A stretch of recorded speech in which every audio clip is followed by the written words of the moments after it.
So alam nyo ba mga sangkay na yumayaman na po ang ating bansa? Ito po ay gustong isiwalat ngayon, mga sangkay, sapagkat hindi po ito na-highlight sa mga balitaan, pero nababalita ito mga sangkay, no? At huwag po kayo magugulat mga sangkay sa nangyayari sa Pilipinas. Ito pong ating pag-uusapan ay hindi po mula sa mga chismis ng kung sino-sino mga vlogger. Galing po mismo ito mga sangkay sa report. Ngayon, actually, maging yung ibang mga bansa, no, international media, international content creators, mga sangkay, na tumitingin sa status ng mga bansa na may mention po talaga ang Pilipinas. So, paano nga ba ito nangyari mga sangkay? Pag-usapan po natin ito. Bago tayo magtuloy-tuloy, paki-subscribe po muna yung ating YouTube channel. Tayo po ay 1.52 million na at road to 2 million subscribers. Kaya naman kung ikaw ay hindi pa po nakakapag-subscribe, makikita nyo po yung subscribe button sa baba ng video na to. I-click nyo lamang po yung subscribe, i-click ang bell, at i-click nyo po yung all. At sa mga nanonood po sa Facebook, i-follow nyo po yung ating Facebook page. Okay, this is very interesting topic. Sa totoo lang, di ko alam paano i-explain ito mga sangkay, pero siguro i-elaborate natin ng mga mamababaw na salita mga sangkay for us to understand ano nga ba talaga ito. Kasi pag mga official kasi ang nagbabalita tungkol dito, o di kaya media, ginagawang English mga sangkay, kaya ang dating parang wala lang sa mga Pinoy. Pero sa totoo lang, nag-i-innovate ang Pilipinas. Ang layo na po ng narating ng ating bansa. Ito, pag-usapan po natin. Shoutout ka pala sa lahat ng mga solid sangkay na nanonood ngayon. Mabuhay po kayong lahat. Ito kasi ang balita ngayon. Ito marami itong mga sangkay. Chill lang kayo. Ito muna, unahin muna natin itong mga sangkay. Ito po kasi yung report. Okay. The Philippine economy likely, sabi po dito, grew at a faster pace of 5.6% in the second quarter compared to the previous quarter amid low inflation and higher employment figures, according to the University of Asia and Pacific or UANP. So yan po mga sangkay, lumalago po ang ekonomiya ng ating bansa. Ito nangyayari na po yung dati mga sangkay, di ba? Pag-upo ni BBM, yun talagang, yun yung gusto natin mangyari, yung makita natin na lumalago ang ekonomiya. Kaya nga mga sangkay, nauso dati yung yung salita na ito po ay linya rin po ni Ferdinand D. Marcos noon, yung "This nation shall be great again." Kasi yun po ang inaasam natin kay PBBM. At alam nyo ba na nangyayari na po mismo ito? Okay, alisin mo muna natin ang politics. Kasi magulo talaga ang politika, nag-aaway yung mga magkakatunggali, yung mga sangkay. Pero tutukan natin, ano ba talaga yung nangyayari? Anong status ng ekonomiya? Ito hindi po ito galing sa kung sino-sino mga chismoso-chismosa na mga vlogger, mga sangkay. Hindi po galing kay sangkay dyan. Galing po mismo ito, ayan po, galing po sa University of Asia and Pacific. Kasi pinag-aaralan po nila yung mga ekonomiya ng mga bansa. Mga sangkay. Ngayon, tingnan po natin itong balita. Kasi alam nyo, natutuwa ako na malaman ito, at least, kasi nakakaingit, di ba? Nakakaingit yung ibang mga bansa ngayon. Pambira, ang layo na ng narating ng China. Pag pumunta kayong China, mga sangkay, tatama rin na kayong pumuntang ibang mga bansa kasi sobrang ganda na po talaga. Sa kanila mga sangkay, meron na pong drone na naghahatid po ng pagkain. Robot sa hotel na naghahatid ng towel o kaya pagkain. Ganyan po katindi mga sangkay. So, moderno and advanced na sila. Ganun din po ang Singapore. Ganun din ang Japan. Ganun din po ang ibang mga bansa ng mga malalago. Kamusta ang Pilipinas? Dati ang Pilipinas, di ba? Isa pong mayaman namang bansa. Ano ba talaga nangyari? After Ferdinand D. Marcos, nalugmok tayo ng nalugmok. Pero ngayon, mga sangkay, may himalang nangyayari sa ilalim ng panunungkulan ni PBBM. Ito mga sangkay, ito, basahin natin. Ayon po dito, we think GDP or Gross Domestic Product will accelerate to 5.6% year-on-year in quarter 2 from mula daw po sa 5.4% in the prior quarter. So, mga sangkay, talagang tumataas po ng tumataas. Hindi po tayo, mga sangkay, yung tipong pababa ng pababa. Partida, mga sangkay, ang dami pong project ngayon.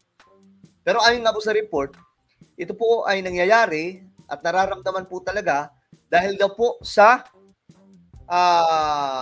mababang inflation. Tapos dumadaming mga trabaho, mga sangkay. Yan po yung nakakatuwang balita, mga sangkay. No? Kasi pansinin nyo ngayon, pag pumunta kayo sa merkado, magkano lang yung bigas? Napakamura.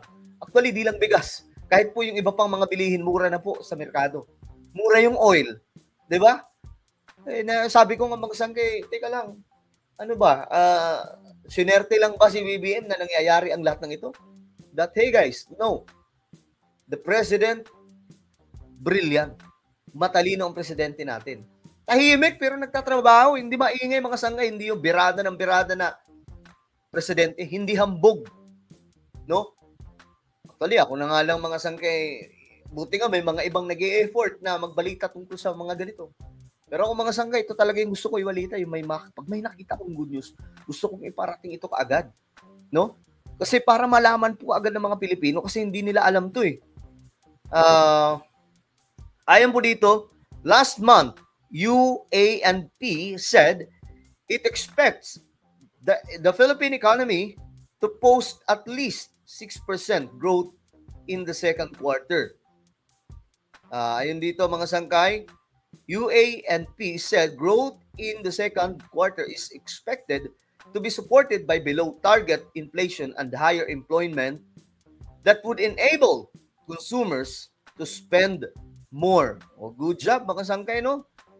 Alam nyo, akala po natin, di ba, yung iba board na board sa mga ganitong klaseng balita. Pero guys, ito yung pinakamahalagang balita sa lahat ng mga balita. Kung papaano nagre-reshape, no? Nare-reform muli ang ating bansa ngayon sa ilalim po ni PBBM. Ngayon mga sangkay, ito. Pasadahan lang po natin ito. Ayon po sa report, Teka lang. Nawala. Ito. The Philippines now has $12,800 millionaires according to a report. So dumadami daw po yung mga milyonaryo sa Pilipinas. Ngayon, ipapakita po natin ngayon mga sangkay itong nangyayari sa ating bansa. May ginagawa si BBM, no? Di po siya magic, kundi isang sistema kung paano po tayo makakasabay sa mga mayayamang bansa. Ngayon ng mga sangkay, may mga pinopost ako, tingnan nyo na lamang po yung social media, Facebook ko. Hindi yung, yung page din, nagpo-post din ako. Pero mostly, nagpo-post tayo sa official account ko sa Facebook. Grabe po yung ginagawa ni BBM para makasabay po tayo, ma-modernize ang Pilipinas. Ngayon, mga sangkay, ito, pamahalaan, inilaan ang 70 billion para sa digital transformation ng national at local government. So anong mayayari dyan? Ang laki ng pera niyan. Ngayon, mga sangkay, ito, panoorin natin. Aabot sa 70 billion pesos ang inilaan ng pamahalaan ngayong taon para sa digital transformation ng national at local government agencies. Ayon sa ano mga sangkay? Digital transformation. Okay? Ibig sabihin mga sangkay, papunta na po tayo sa modern era ng ating bansa at advanced na Pilipinas na hindi na po kagaya dati. Magaling lang po talaga yung Pangulo natin mga sangkay. Kita nyo ngayon sa airport, no? Nag-i-innovate. Mayroon na pong yung pakita mo lang yung mukha mo, makakadaan ka na kasi sa mukha mo pa lang madidetect na ng lahat yung mga information. Ganyan po mga sangkay. Mayroon pa mga sangkay sa Subic, sa Clark, mga sangkay, meron na pong charging station ng mga sasakyan. Actually ako mga sangkay, yun na po yung naiisip kong kung bibili man ako ng sasakyan, bibili man yung iba ng mga sasakyan, siguro papunta na po tayo sa mga electric cars, no? Yung mga electric vehicles. Kasi nga po, pag pumunta ka sa ibang mga bansa, yun na po yung uso ngayon. Pag pumunta kang China, mga sangkay, the second largest economy. Okay, baka sabihin na nyo na naman, pro-China. No, guys. Pinag-usapan lang natin yung economy, mga sangkay. Pagdating po sa West Philippine Sea, atin yan, hindi pwedeng kanila yan. Pero pagdating sa ekonomiya, let's talk about it, guys. Okay? Let's be open-minded. No? Ang pagpunta kang China, wala kang maririnig doon na ingay ng kalsada. may maririnig ka mga sangkay, mga tunog ng gulong lang. Kasi mostly na mga sasakyan doon, mga electric na. Electric cars. So bakit ganun mga sangkay? Sabi po nila, mga pinakamatagal na yung 10 years, mabubura na po yung mga sasakyan sa kanila na may mga tawag dito, yung de-oil, yung gumagamit pa ng langis. So ganyan po ngayon mga sangkay. So ngayon si BBM, ito yung ginagawa. Gusto niya makasabay tayo sa ibang mga bansa, kaya niya ginagawa ito. Budget and management, gagamitin ang pondong ito para sa mga makabagong sistema. Yan gagamitin ang pondong ito, 70 billion. Sabihin nyo na naman, kukurapin, nakikita naman po natin yung ginagawa ni BBM ngayon. Di ba nga po, kahit sa LRT, MRT, cashless na. Ganyan po ngayon si BBM, mga sangkay. Yung Pilipinas, gusto niya kung anong meron sa Singapore, kung anong meron sa China, meron na rin po ang bansa natin. Kita nyo ngayon, mga sangkay, may mga electric car, taxi na. How come, guys? May mga investor pumasok, pinapasok ni BBM, dito na, mga sangkay. Nag-invest po sila para sa electric cars or electric taxi. Di ba? Nakakatuwa mga sangkay. Panoorin natin. Tulad ng automated payrolls, digitized permit applications, at real-time feedback platforms. Kasama rin dito ang pagpapatupad ng Integrated Financial Management Information System para gawing mas mabilis at transparent ang paggamit ng pondo. Yan po. Sasabihin na naman nila, korap. Kita niyo yung ginagawa ni BBM? Gusto niya maging digital ang lahat nang sa ganun talaga makita kung magkano yung pondo. Para yung next administration, wala nang lusot, di ba?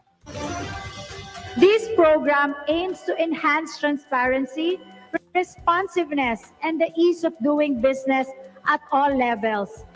This is in line with this, the DBM has earmarked a total of almost 70 billion pesos this year to support the government's digital transformation agenda, ensuring that both national and local agencies are empowered to deliver smarter, more accessible public services through the use of modern technology. Modern technology. You see, guys? Narinig nyo yun? Grabe yung ginagawa ni BBM ngayon, mga sangkay. Kita nyo yung basura? Di ba? Anong gagawin ni BBM? Yung mga basura natin, hindi na po siya yung tipong pakalat-kalat lang sa kalye. Dito sa Metro Manila. Kasi ang kalat ng Metro Manila eh. Di ba? Walang mga disiplina eh. Di naman lahat, pero karamihan mga sangkay. Ngayon, anong mangyayari? Magkakaroon po ng waste to energy na hindi lang basta program, kundi ito ay magpapatayo mga sangkay ng talagang planta na yung mga basura mapupunta na po doon at magagamit po at makakatulong po para sa supply ng kuryente.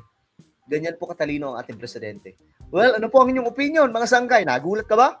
Comment down below. Meron po tayong YouTube channel, Sangkay Revelation. Hanapin niyo po ito sa YouTube. Kapag nakita niyo na, i-click niyo po yung subscribe, i-click ang bell, at i-click niyo po yung all. Ako na po ay magpapaalam. Mag-iingat po ang lahat.